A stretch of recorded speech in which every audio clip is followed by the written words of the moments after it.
Congratulation आज की super blessed night के लिए। आप सबको मेरी आवाज सुनाई दे रही है? पीछे पीछे आगे तो दे रही है, पीछे हाथ हिलाओ अगर पीछे सुनाई दे रही है। लास्ट में सुनाई दे रही है तो हाथ हिलाओ जोर से, दोनों हाथ। आपने चेक किया पीछे सभी जगह? ओके, कॉन्ग्रेचुलेशन आज की सुपर ब्लेस्ड नाइट के लिए, मीटिंग के लिए। शैतान का तड़फना इस बात का सबूत है कि हम राइट ट्रैक के ऊपर हैं।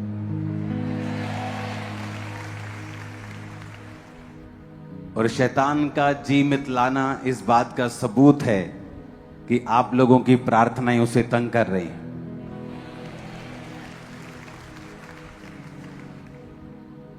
आज जो आप सुनेंगे शायद आपने अपनी लाइफ में कभी नहीं सुना होगा पहले। और मैं चाहता हूं सब वॉलंटियर से लेके सब कैमरामैन सब लोग बैठ जाएं। कोई मूवमेंट नहीं चाहिए किसी भी तरह की। ओके, सब लोग जस्ट आज सुनो। ये बड़ी स्पिरिचुअल चीज है जो मैं आपसे आज बात करने वाला हूं। बाइबल कहती है कि जब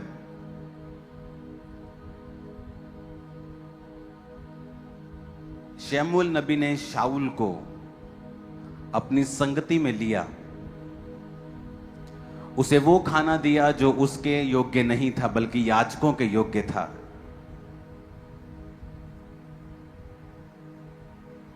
और जब वो रास्ते में वापस जा रहा था, एक नबियों का झुंड उसे मिला। लिखा जब शाऊल नबियों के झुंड में गया तो वो नबूवत करने लगा। और एक कहावत चली, क्या शाऊल भी नबियों में से है? जबकि शाऊल एक नबी नहीं था, एक राजा होने के लिए चुना गया था। क्योंकि उस संगति में गया जो संगति पवित्र आत्मा से भरपूर थी, तो वो भी वो काम करने लगा जो वो संगति कर रही थी। आप जैसी संगति में होते हैं, आप वैसे ही अपने आप एक्ट करने लग जाते हैं। आप अगर शराबियों की बहुत संगति करेंगे तो एक दिन आप शराब पीने का बहाना ढूंढ लेंगे। व्यभिचारियों की संगति करेंगे तो आप एक ना एक दिन उस पाप में गिर ही जाएंगे। इसलिए परमेश्वर ने कहा व्यभिचार से भागो। लेकिन ये आज का टॉपिक नहीं है। मैं स्पिरिट की बात कर रहा हूं। आप स्पिरिट को कैच करते हैं जिस जैसे स्थान पर आप होते हैं। आपको शायद पता नहीं होगा, शायद पता होगा, आपको यहां बैठे हुए प्रार्थना करते हुए 6, 7, 8 घंटे हो गए हैं। और अगर आप अगले 8 घंटे भी बैठे रहेंगे तो आपको ऐसा नहीं लगेगा कि आपने बहुत लंबा समय प्रेयर की है, क्योंकि आप उस स्पिरिट के द्वारा कैच कर लिए जाते हैं।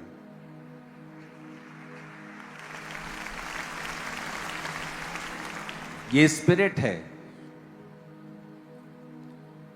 अगर आप अमेरिका में जाएंगे तो वहां आपको एक स्पिरिट मिलेगी जो बोने की स्पिरिट है।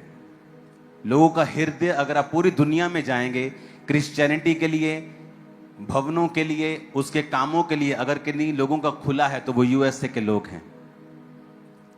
क्यों? क्योंकि वहां पे जब बिजनेसमैन लोग नए नए उठे और उनका बिजनेस परमेश्वर, वो क्रिश्चियन थे और बाइबल के हुक्मों के अनुसार वो चलना शुरू हुए, तो उनके बिजनेस फलवंत होने शुरू हुए।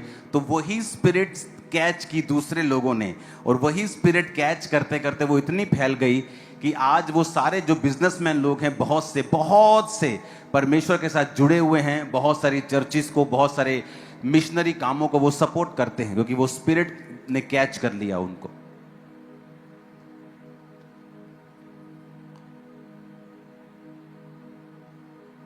यानी आप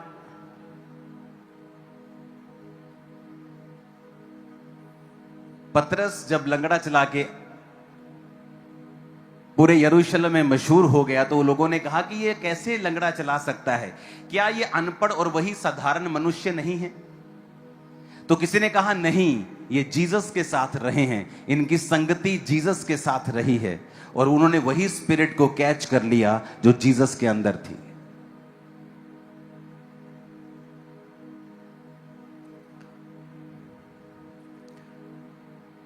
अपनी स्क्रीन की ओर आप एक कैमरे को करेंगे।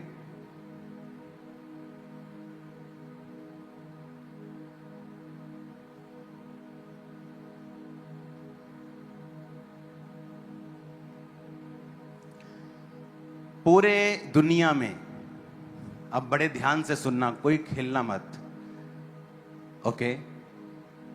पूरी दुनिया में सिर्फ उंगलियों में ऐसे देश हैं जहां पर यीशु मसीह के 2 से ज्यादा चेले गए हैं। अपने पड़ोसी को बोलो दुनिया में, अपने पड़ोसी को बोलो, बोलो दुनिया में कुछ ही ऐसे देश हैं जहां पर जीसस क्राइस्ट के 12 चेले जो चुने गए थे, प्रेरित,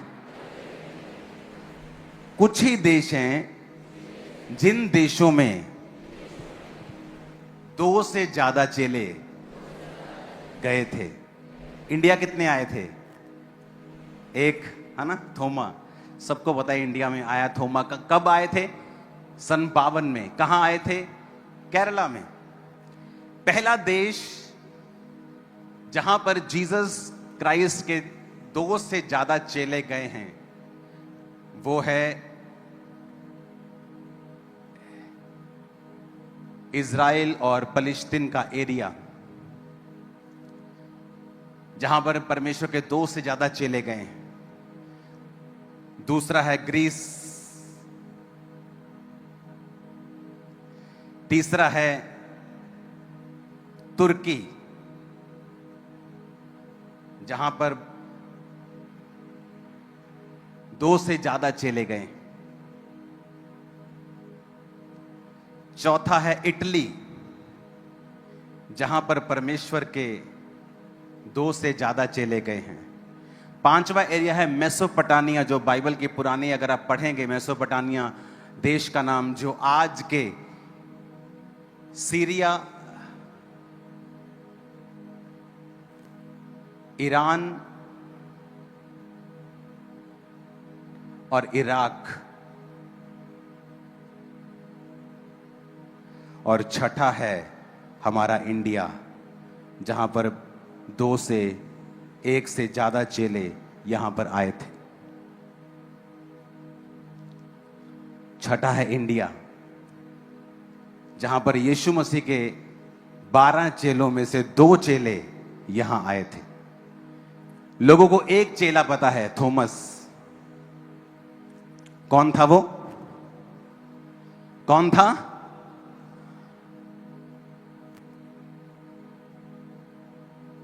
थॉमस, जो 52 ईस्वी में केरला के तट पर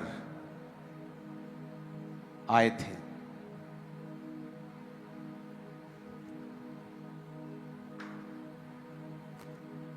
सेकंड चेले का नाम लेने से पहले मैं ये चाहता हूं हम मरकुस की उस आयत को पढ़ें जहां पर सब चेलों के नाम हैं। उसने 12 पुरुषों को नियुक्त किया कि वे उसके साथ साथ रहें और उन्हें भेजे कि वो प्रचार करें और दुष्ट आत्माओं को निकालने का अधिकार रखें। इसकी सीसी बंद करो।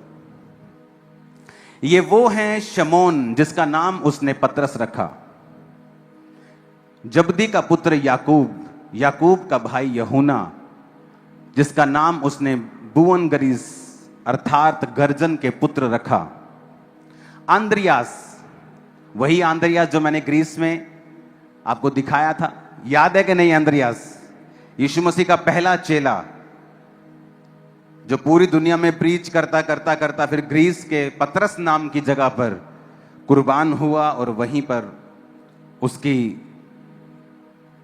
कब्र थी। उसके बाद उसकी कब्र को, उसके शव को ले जाया गया तुर्की, उसके बाद रोम, रोम से फिर उसका सिर को आज वहीं रखा हुआ है। आगे है फिलिप्पुस। फिलिप्पुस के सिर को भी मैंने देखा है एक चर्च में पड़ा हुआ। और है बरतुल्मै। बरतुल्मै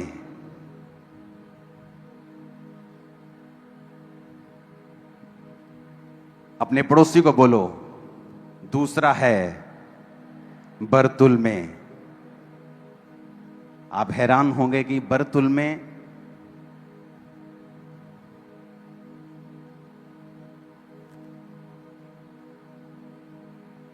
बरतुल्मै परमेश्वर का चेला ये भारत में आता है और ये कर्नाटक के एक तट पर, क्योंकि लोग उस समय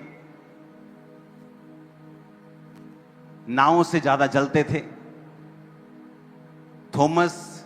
थोमा आया था केरला के तट के ऊपर। वो जगह मैंने देखी है अपनी आंखों से, जिस तट पे वो उतरा था। वो क्रूज को लेके चलता होता था। उस क्रूज को मैंने ओरिजिनली, थोमा के ओरिजिनल क्रूज को भी देखा है। बरतुल्मै जो परमेश्वर का चेला था, ये भी भारत में आया था।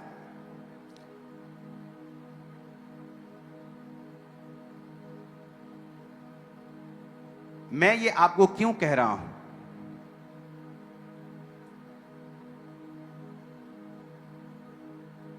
ये भारत में कर्नाटका में उतरते हैं, उसके बाद ये गोवा में प्रचार करते हैं। ओके, रहने दो प्लीज।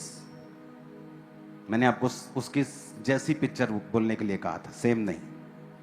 और तीसरा, मुंबई के कल्याण में वो रुकते हैं, लोगों को प्रचार करते हैं, जबरदस्त प्रचार करते हैं। बहुत से लोग जो जादू टोना करने वालों के संग ठीक होने के लिए जाया करते थे और वो उनसे पैसे लिया करते थे और लोगों का शोषण किया करते थे, बरतुल्मै ने उन लोगों को फ्री में हील किया और बहुत से लोग चंगे हुए उन जगहों के ऊपर। जब बरतुल्मै को हील किया, बरतुल्मै ने जब उन लोगों को हील किया और उसने वहां पर प्रचार करते करते फिर वो आर्मेनिया में चला गया। वहां का मेन राजा, उसने परमेश्वर को अपना जीवन दिया, क्योंकि बरतुल्मै की लाइफ से बहुत बड़े बड़े जो पॉलिटिशियन और बड़े बड़े राजा होते थे वो बदल जाया करते थे। बरतुल्मै को जब प्रचार करके उस राजे को उसने चेंज कर दिया, तो राजा का भाई, उसको इतना गुस्सा आया क्योंकि वो परमेश्वर को मानने वाला नहीं था। उसने बरतुल्मै को सताया और उसकी स्किन को पूरी बॉडी से, जीवित होते हुए बरतुल्मै की पूरी स्किन को उसकी बॉडी से उतार दिया। और उसको कहा गया कि अब, ये आप स्क्रीन पे देख सकते हो, ये बरतुल्मै के जो हाथ में है ये उसकी अपनी स्किन है, अपनी चमड़ी है, उसकी अपनी चमड़ी बरतुल्मै की। और बरतुल्मै इसी हालत में रहा। उसकी अपनी स्किन को उतार कर उसके हाथ में दे दिया गया। और जब बरतुल्मै ने फिर भी परमेश्वर के नाम का इनकार नहीं किया, तो फिर उसके गले को काटकर उसको शहीद कर दिया गया। आज अगर आप पूरी दुनिया में स्टडी करेंगे तो बहुत सारी जगह के ऊपर, जिनको ये बात हमारे लिए नहीं है, लेकिन जस्ट मैं आपको एक नॉलेज के लिए कह रहा हूं कि कुछ लोग संतों को प्रार्थना करना शुरू करते हैं। हम जानते हैं हमें जीसस के सामने ही प्रार्थना करनी है, लेकिन ये जो परमेश्वर का संत था, इसकी स्किन को उतार कर इसको शहीद किया गया। और वो लोग जिन्होंने इसको शहीद किया, वो लोग आर्मेनिया और भारत के मिले हुए लोग थे। थॉमस भी यही भारत में ही कुर्बान हुआ। जब वो लगातार 20 साल उसने प्रचार किया, और जब प्रचार करके वो एक गुफा में गए प्रार्थना करने के लिए, जब प्रेयर कर रहे थे, तो वहां के लोगों ने आकर उसे भाले से मार दिया था। तो ये वो दो चेले थे जिनका ब्लड भारत के लिए बहा है। जो देश में आए हैं, लोग सोचते हैं कि जब गोरे आए 1900 में अपनी कंपनी लेके 1800 में, तब गोरे भारत देश में क्रिश्चियनिटी को लेके आए। क्रिश्चियनिटी जब गोरों के पास नहीं थी, उससे पहले वो भारत में थी, और 2 जीसस के ओरिजिनल चेले उसे लेके आए। जब वो प्रचार कर रहे थे, लोगों को हील किया, लोगों को डिलीवर किया, भारत के लोगों को प्रचार किया, उनकी स्किन को उतार दिया गया, उनके गले को काट दिया गया, और थॉमस को भी इसी तरह कुर्बान कर दिया गया, और उनका ब्लड यहां के लोगों के लिए बहा। मत करो ऐसा। अपने पड़ोसी को बोलो, खून बोलता है। आज जो आप यहां बैठे हो ना, ये उसी सुसमाचार का प्रमाण है जो आज से 2000 साल पहले ये 2 सेवकों ने परमेश्वर के यहां पर आकर अपनी जान की परवाह ना किए बगैर मुझे और आपको सुनाया था। हालेलुया। बरतुल्मे की हीलिंग इतनी स्ट्रांग थी कि जो जादू टोना करने वाले लोग थे, वो बात करते थे दुष्ट आत्माओं से, और जब बरतुल्मे ने उस जगह के ऊपर एंटर किया था, वो दुष्ट आत्मा ने बोलना बंद कर दिया था, और उसके पूजने वाले सभी पूछने लगे कि ये चुप क्यों हो गई है। और वो दूसरी दुष्ट आत्मा के पास गए, और उस दुष्ट आत्मा ने कहा, परमेश्वर का एक जन बरतुल्मे वहां एंटर हुआ है, और उसने उस शैतान को बांध दिया है। अब वो बात नहीं कर सकता। और जब बरतुल्मे ने राजा को दिखाया कि मैं तुझे दिखाता हूं कि जीवित परमेश्वर कौन है, और उसने जब कमांड किया कि शैतान निकल आए, और शैतान निकला और सब चीजों को वहां की तबाह करके वो वहां से चला गया। उस राजा ने उस मिरेकल को देखा और अपना जीवन परमेश्वर को दे दिया। इस बात से उसका परिवार नाराज हो गया, और उन्हें बरतुल्मे की स्किन को अलाइव, उसके जीवित होते हुए ही उसकी सारी चमड़ी से उखाड़ दिया। क्योंकि हमें थॉमस का मालूम था, हमें मालूम नहीं था कि बरतुल्मे भी एक सामर्थी परमेश्वर का जन, उसके प्रचार में इतनी पावर होती थी कि जो बड़े बड़े राजा होते थे, जब उसको सुनते थे, पूरी तरह से अपने मन को परमेश्वर में दे देते, खो जाते थे। वो उस अनॉइंटिंग के सामने शैतान बोलकर समर्पित होके वहां से भाग जाया करता था। लोग फ्री में आके चंगा होते थे, आजाद होते थे।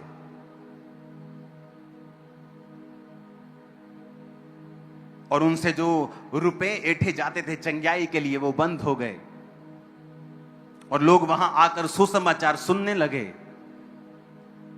और वो कर्नाटक से लेके, गोवा से लेके, महाराष्ट्र से लेके प्रचार करके फिर वो आर्मेनिया में निकल गए।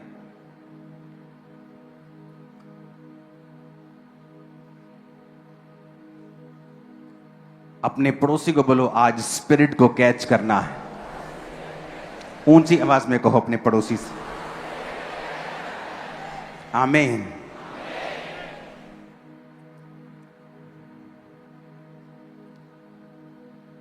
और अगर आप बाइबल में देखेंगे तो इसको नथेनियल भी बोला गया है, इस बरतुल्मे को। और फिलिप्पुस जो परमेश्वर का चेला था, उसने परमेश्वर के साथ इसको इंट्रोड्यूस करवाया था। और परमेश्वर ने मुझे यह फजल दिया कि मैं फिलिप्पुस के भी उस शरीर को देखकर आया हूं जो वो परमेश्वर के लिए कुर्बान हुआ था। और वही था जो परमेश्वर के दास नथेनियल को, जो बाद में बरतुल्मे बना, उसे वो परमेश्वर के पास लेके गया था। ऊंची आवाज में बोलो हालेलुया।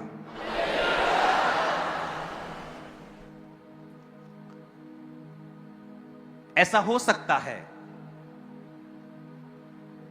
कि आप धर्मियों के बीच में रहें जो प्रार्थना करने की आत्मा से भरे हुए हैं।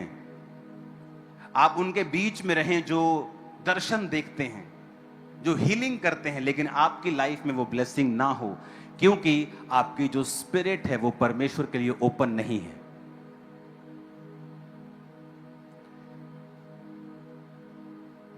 मुझे ग्रीस के लोगों ने बताया कि वहां के ग्रीस के लोगों ने कहा कि हम ग्रीस में रहते हैं 20 साल से, लेकिन जो भेद आपने इंडिया से आके ग्रीस के बताए हमें खुद नहीं मालूम।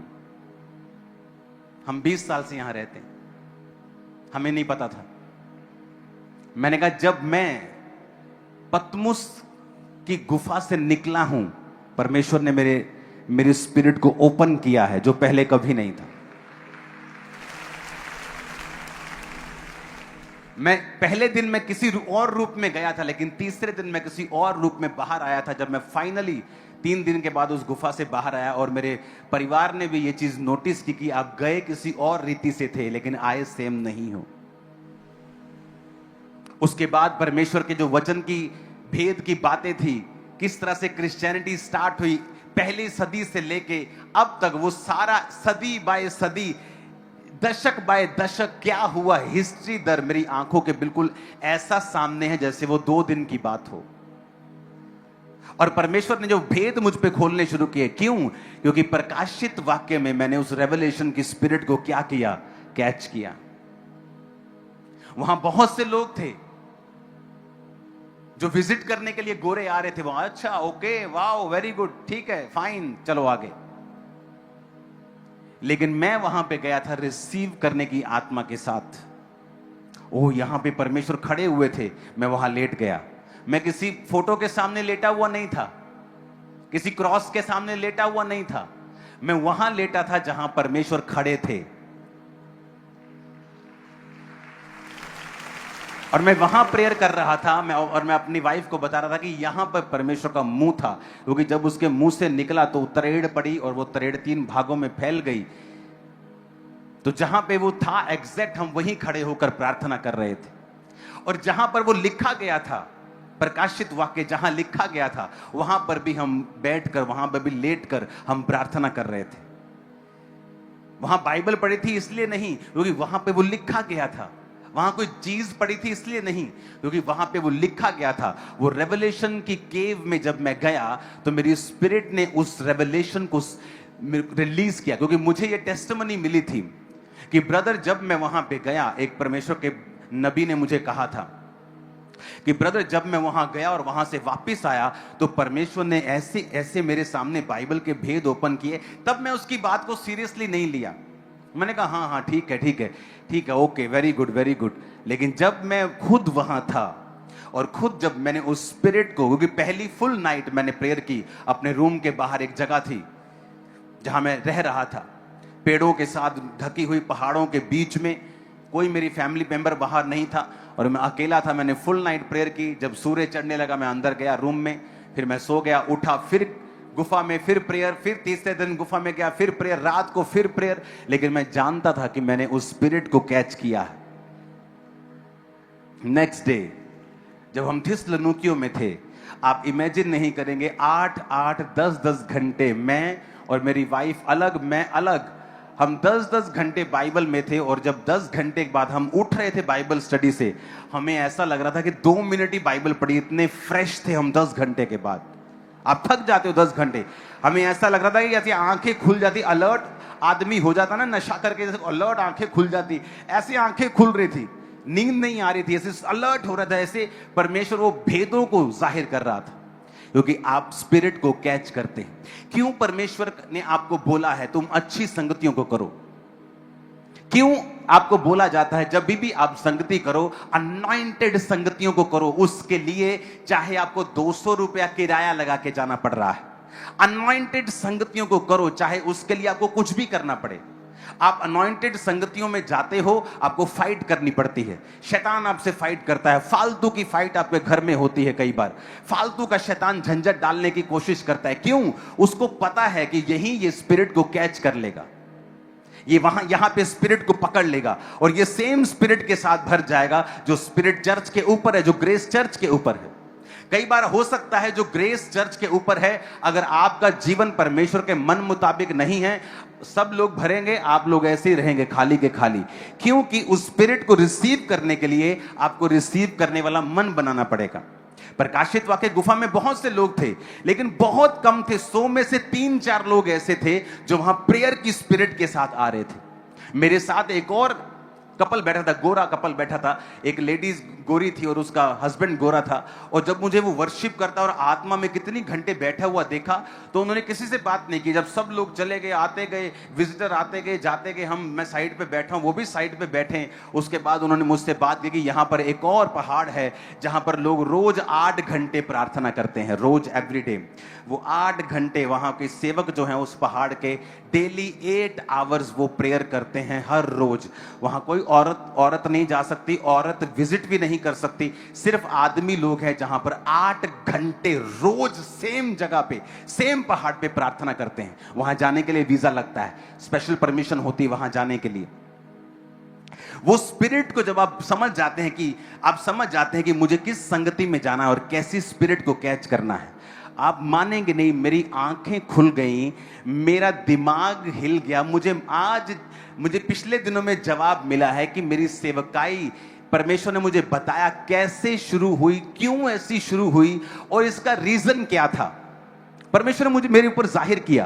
क्योंकि जब 2000 ये आई थिंक 8 की बात है या 7 की बात है, ये शायद 2008 की बात है, 8 की बात है शायद, ये 2008 की बात है, जब मैं और मेरे 2 साथी हम 7 दिन रात के रोजों में थे। 7 डे नाइट की फास्टिंग हम कर रहे थे। और दिन थे जनवरी के, 1 जनवरी से लेकर, उसमें मेरा बर्थडे भी था 5 जनवरी को, और वो वाले दिन थे मुझे याद है। और हम फास्टिंग में थे।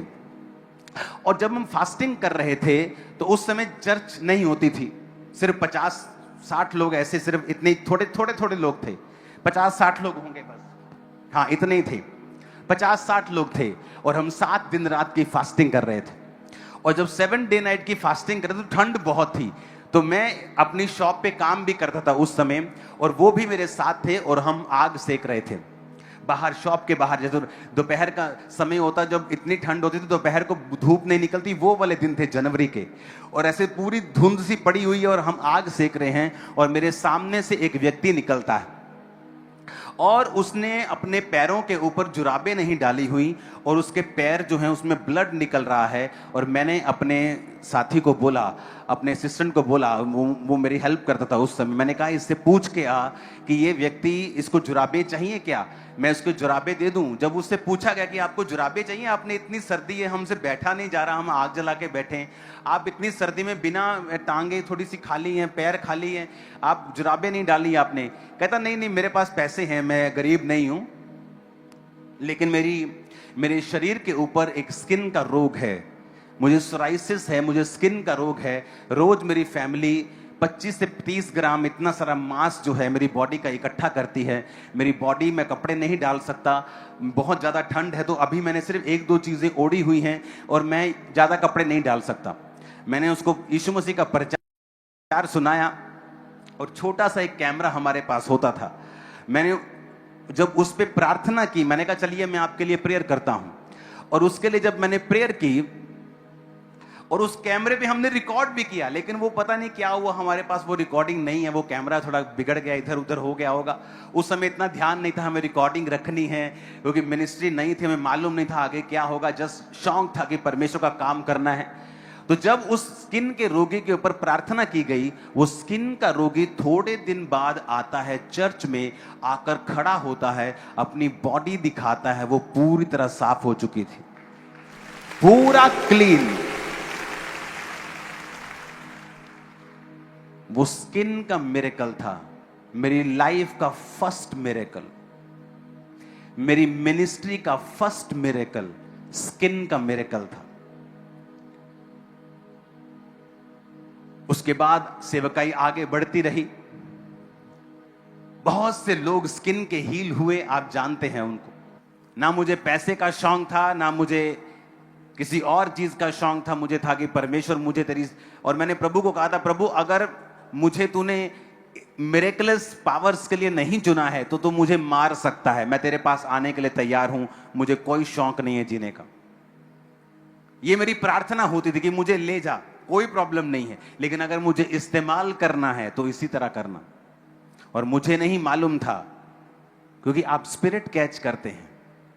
वो बरतुल में जो भारत के लिए अपनी स्किन को उतरवा कर गया, जीसस ने वही स्पिरिट हम में डाल दी, वही सेम। आप ये बातों को बहुत स्पिरिचुअल, आपको आंखें चाहिए ऐसी बातें समझने के लिए। ये स्पिरिट है, ये न्याय है परमेश्वर का बरतुल्मे के साथ, कि तू इस भारत की कलीसिया के लिए अपनी चमड़ी को उधड़वा के आया था, अब मैं इन्हीं की चमड़ियों को ठीक कर रहा हूं। देख, जो तूने बीज बोया था, आज भी जब आप परमेश्वर की राहों पे सीधे होके चलते हैं, आप सेम जीसस की उस स्पिरिट को, उस हीलिंग को कैच करते हैं, आप सेम अनॉइंटिंग को कैच करते हैं। आप उन लोगों के साथ रहते हैं, आप सेम उसी अनॉइंटिंग को कैच करते हैं। इसलिए परमेश्वर ने कहा, जो प्रभु के साथ संगति करता है वो उसके साथ एक आत्मा हो जाता है। आप प्रभु के जैसे ही बन जाते हैं जब आप परमेश्वर के साथ संगति को करते हैं। आप सेम स्पिरिट हो जाते हैं और आप सेम वही कार्य परमेश्वर आपके जीवन से लेने लगता है। क्योंकि मैं हमेशा सोचता था कि परमेश्वर ने मेरी सेवकाई में जो फर्स्ट मिरेकल किया था मेरे 7 फास्टिंग में, वो स्किन का मिरेकल था, ह्यूज मिरेकल था। उसकी वीडियोग्राफी हुई, हमने देखा, हम बड़े आनंदित थे। उसकी टेस्टिमनी हुई 50 लोगों में कि देखो ये, उस समय कैमरे में दिखाया कि देखो ये कैसा आया था। हमने इसकी पिक्चर ली, हमने एक रूम में ले जाके उसके पूरे कैमरा उसकी बॉडी पे मारा, और अब देखो ये कैसा है। और वो अनॉइंटिंग बढ़ती गई, वो ग्रेस बढ़ती गई, हजारों हजारों लोग हील होते गए, क्योंकि स्पिरिट को कैच कर लिया गया था। Hallelujah, hallelujah. इसलिए आप देखते हो अनॉइंटेड लोगों का विरोध सबसे ज्यादा है, उनकी फाइट सबसे ज्यादा है, क्योंकि शैतान जानता है ये वही हैं जो स्पिरिट को इंपार्ट करेंगे दूसरे के ऊपर। वो ठंडे लोगों से नहीं डरता, उसे पता है ये क्या इंपार्ट करेंगे। ये खुद ठंडे हैं तो ठंडापन इंपार्ट करेंगे, ये खुद जेलसी करते हैं तो जेलसी को अपनी कलीसिया के ऊपर भी इंपार्ट कर देंगे दूसरे सेवकों के लिए। ये खुद इनसिक्योर हैं और वही इनसिक्योरिटी अपने चेलों के ऊपर, अपनी कलीसिया के ऊपर इंपार्ट कर देंगे। शैतान उनसे नहीं डरता है, उसे पता है कि एक व्यभिचारी व्यभिचार को ही इंपार्ट करेगा।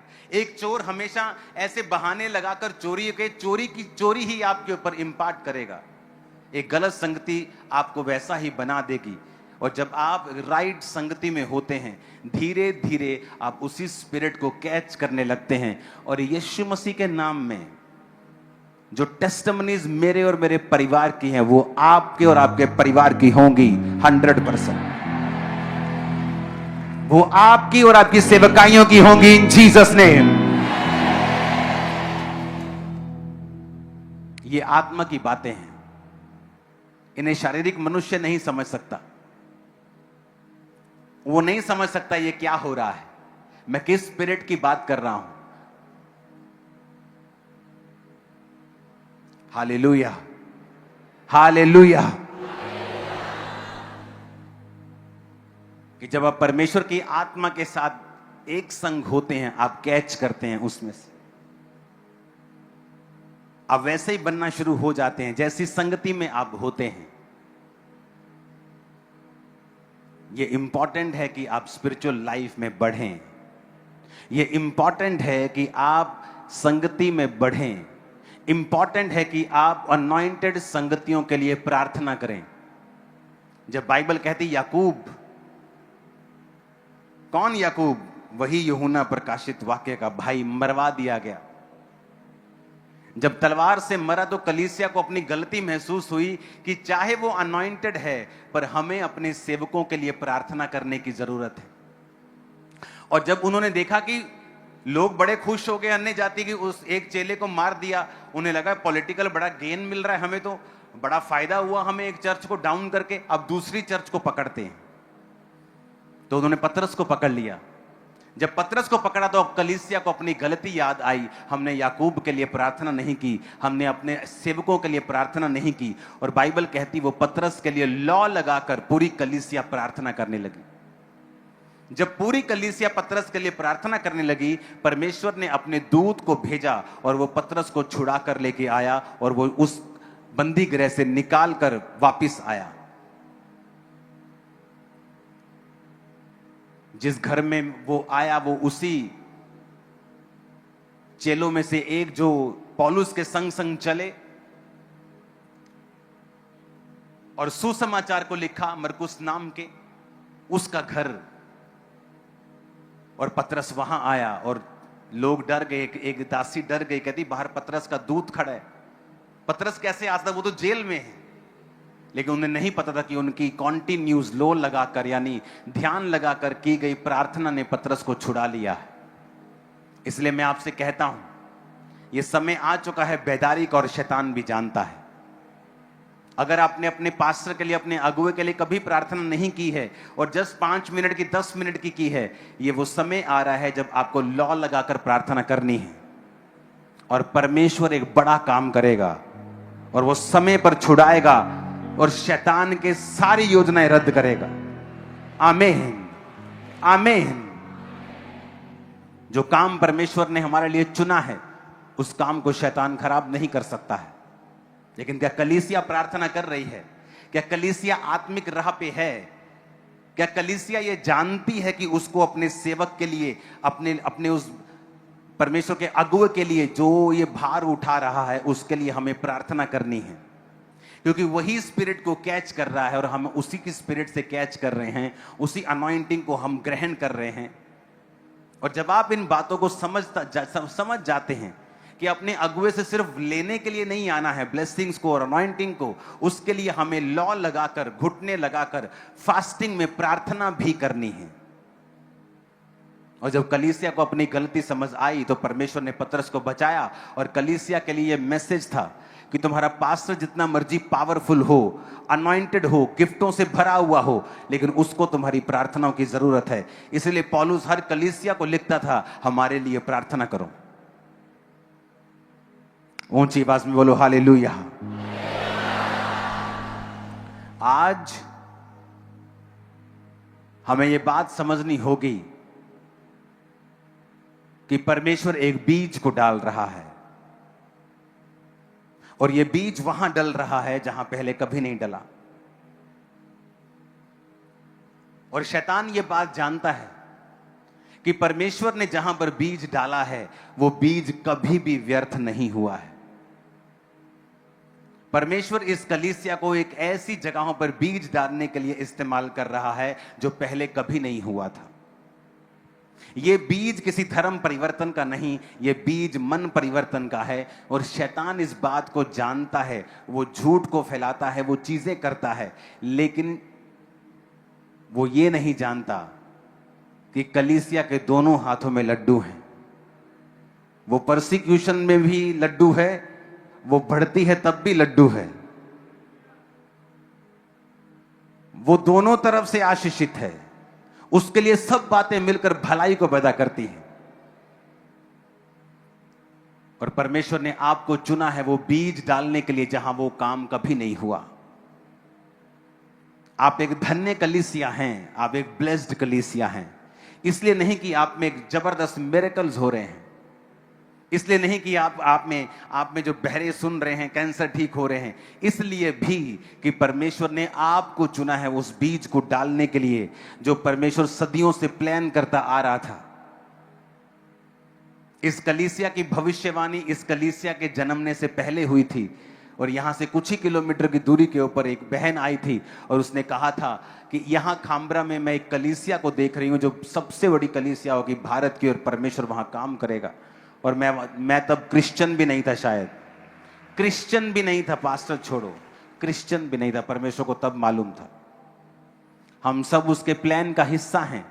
एक दूसरे के लिए प्रार्थना करना मत छोड़ें, संगति करना मत छोड़ें। हमारी संगति, हमारी प्रेयर, हमारी फास्टिंग हमारे बीजों से भी एक कदम ऊपर रखती है। जो वैल्यू है, जो उसकी कीमत है, हमारी फास्टिंग, हमारी प्रेयर, परमेश्वर के सुसमाचार के लिए हमारा प्रयास, ना डर ना भय किसी चीज का, शैतान की ऐसी की तैसी वो हमारी जूती के नीचे है। आमीन। और वो कुचलवा देगा परमेश्वर धर्मियों के पैरों से शैतान की हर योजना को। लेकिन आपको घबराना नहीं, डरना नहीं, प्रेयर करते रहना है, क्योंकि ये प्रेयर हमारी सबसे बड़ी पावर है, ताकत है। हमारी ताकत धरने लगाना नहीं है।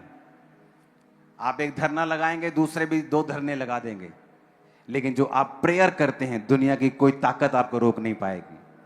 जो प्रेयर आप करते हैं, कोई उसका मुकाबला नहीं कर पाएगा। जो प्रेयर आप करते हैं, कोई पैसा उसका मुकाबला नहीं कर पाएगा, कोई दुनियावी हुकूमत उसका मुकाबला नहीं कर पाएगी, और परमेश्वर उन कामों को कर पाएगा जो उसने सोचा हुआ है। आप मेरी बात समझ रहे कि नहीं? इसलिए कहा जाता है अच्छी संगतियों में जाएं। वहां जाने के लिए आपको मूल्य अदा करना पड़ता है, आपको लाइन में कई बार लगना पड़ता है, आपको हर चीज के लिए आपको फाइट करनी पड़ती है, कई बार मुश्किल है कई बार, लेकिन परमेश्वर ने उसका एक असर भी ठहराया है आपकी लाइफ के ऊपर। आमीन। मेरा यह विश्वास है कि आप समझ गए होंगे कि दुनिया में उंगलियां कम हैं, उंगलियों से कम देश हैं जहां पर जीसस क्राइस्ट के 2 से ज्यादा चेले गए हों, और हमारा भारत उन्हीं देशों में से एक है। वो कितना इंपॉर्टेंट होगा परमेश्वर की निगाह में, वो कितना जरूरी होगा खुदा की निगाह में। आप कई देश देखो, वहां परमेश्वर को कोई 12 चेलों में से एक चेला भी नहीं गया है। बहुत से देश हैं, एक चेला भी नहीं गया, लेकिन भारत वो देश जहां 2 चेले आए हैं परमेश्वर, और सामर्थी चेले, मिरेकल्स किए हैं उन्होंने। ऐसे मिरेकल्स के राजा लोगों ने अपने घुटने टेक लिए थे उनके सामने। दुष्ट आत्माओं को बोलना बंद करा दिया था, दुकानें बंद हो गई थी उन लोगों की, और उन्होंने फ्री में लोगों को हील किया और डिलीवर किया। स्किन हाथ में पकड़ा दी थी। ये स्किन है हाथ में, ये शॉल नहीं है, स्किन हाथ में, स्किन अलाइव, जीवित थे वो, और उनको मौका दिया स्किन निकाल के, अभी भी मान जाओ, और वो स्किन हाथ में पकड़ के बोलते थे नहीं, और लोगों को प्रचार करते थे, और एंड में उसके गले को काटा गया। Hallelujah, hallelujah. अब मुझको जवाब मिल रहे हैं मेरी सेवकाई में, पहले ऐसे मिरेकल्स क्यों हुए? क्योंकि परमेश्वर किसी को जवाब दे रहा था, वो शैतान को दिखा रहा था कि तू कुछ नहीं कर सकता, तू जीरो था, है और रहेगा। Hallelujah, hallelujah. सबसे ज्यादा जो सिर काटे हैं, सबसे ज्यादा जो लोगों को मरवाया है क्रिश्चियनिटी में, वो रोमी लोग थे। किसने मरवाया जीसस को? किसने कहा था जाओ क्रूस पे चढ़ा दो? कौन था वो? रोमी थे। किसने पौलुस को मरवाया? रोमियों ने। किसने चेलों को मरवाया? रोमियों ने। अंद्रियास को किसने मरवाया? रोमियों ने। उनका सेंटर कहां था? रोम, इटली में। और वो सताते गए, लेकिन कलीसिया इतनी बड़ी कि 305 ईस्वी में, आज से 1700 साल पहले, एक एम्परर ने कहा अब मैं इस कलीसिया को पूरी तरह से खत्म कर दूंगा, और उसने उस कलीसिया को शेरों से नुचवाया, अलग अलग तसीहे दिए, मारा पीटा। जो मूसा के टाइम पे बच्चों को मार दिया जाता था लड़के पैदा होते ही, उससे कहीं अधिक उनको मारा और पीटा और खत्म कर दिया और कत्ल करवा दिया। बच्चों को, छोटे बच्चों को, माओं को, बहनों को, सबको 6 साल कत्ल, मास मर्डर्स करवाने के बाद वो बीमार हो गया और अपनी डेथ बेड से बोला मेरी परसिक्यूशन फेल हो गई है। ये लोग और ज्यादा परमेश्वर पर विश्वास करने लगे हैं। उसे हैरानी थी कि ये कैसा धर्म है, ये कैसा परमेश्वर है, किसको ये मानते हैं कि अपनी मौत के सामने भी झुक नहीं रहे, अपने बच्चों अपने परिवार की मौत के सामने भी झुक नहीं रहे? किस परमेश्वर को ये मानते हैं? वो देखकर शॉक हो गया और उसने एक आज्ञा दी। उसने कहा, मैं रोमी एम्परर इस बात की घोषणा करता हूं कि मेरी की गई परसिक्यूशन फेल हो चुकी है और क्रिश्चियनिटी अब इस देश में एक लीगल धर्म है और ये सब लोग इसे जो मानना चाहता है इसे मानेगा। 311 ईस्वी। उसके बाद क्रिश्चियनिटी एक लीगल धर्म हो गया। कुछ लोग क्रिश्चियनिटी को मानने लगे, कुछ लोग अपने धर्म को मानते थे। उसके 70 साल बाद एक और राजा बीमार हुआ और उसे मालूम था। उसके बीच में बहुत से राजे आए, कुछ गए, कुछ लोगों ने फिर मसीहियों को तंग किया, लेकिन उतना तंग किसी ने नहीं किया जो उसने किया था। उसके बाद 380 दशक में वो राजा बीमार हुआ। बीमार होने के बाद उसी शहर के अध्यक्ष कलीसिया के हेड के द्वारा, कलीसिया के हेड पास्टर के द्वारा उस पर प्रेयर हुई। वो राजा हील हुआ और उसने घोषणा की, अब पूरे रोमी साम्राज्य का परमेश्वर आज से यहोवा है। जिस रोमी साम्राज्य ने जीसस को कुर्बान किया, जिस रोमी साम्राज्य ने पतरस से लेके हर बड़े चेले को कुर्बान किया, अब वो रोमी साम्राज्य का बड़ा चेहरा, सबसे बड़ा राजा कहता है, आज से इस रोमी साम्राज्य का परमेश्वर यहोवा है। और उन्होंने सारी बिल्डिंग चर्चिस में बदल दी थी। जो रोम कत्ल करने के लिए चेलों का मशहूर था, फिर वो रोमी साम्राज्य क्रिश्चियन साम्राज्य बन गया।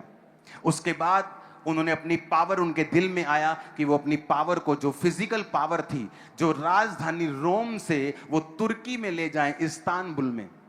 फिर वो अपने राज को तुर्की में ले गए, इस्तांबुल में, और रोम जो था वो खाली हो गया।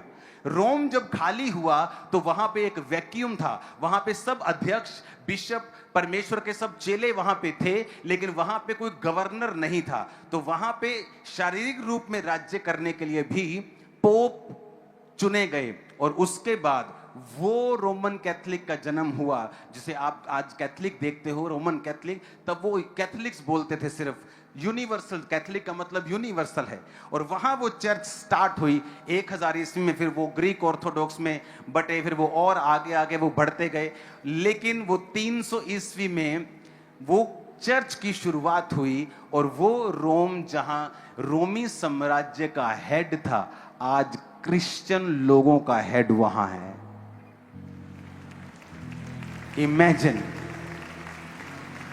इमेजिन करो, एक एक कुर्बानी परमेश्वर ने उसका हिसाब लिया।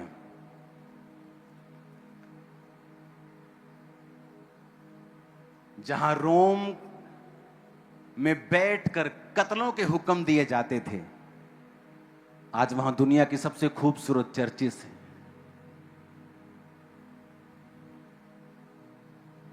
Hallelujah, hallelujah. और ये हिस्ट्री मेरी आंखों के सामने खुलती गई, परत दर परत दर परत। क्या हो रहा है, कैसे परमेश्वर ने कार्य किया। जब आपका परसिक्यूशन हो, सताव हो, तो आनंद मनाओ, क्योंकि अब वहां बीज डलेगा जहां नहीं डला है। अब वहां काम होगा जहां नहीं हुआ है। आमीन ऊंचे वाला चाहिए चर्च। अपने हाथों को उठाओ और एक बात याद रखो, जब भी फुल नाइट प्रेयर है, आपको प्रार्थना किस चीज के लिए करनी है? अपने सेवकों के लिए, अपनी स्पिरिट के लिए, कि परमेश्वर मैं वो स्पिरिट को, उस हीलिंग अनॉइंटिंग को, उस प्रोफेटिक अनॉइंटिंग को कैच करूं। मैं तेरी मस्से को कैच करूं, रिसीव कर लूं अपनी आत्मा के अंदर, कि मैं उस कार्य को करूं जिसके लिए मैं चुना गया हूं।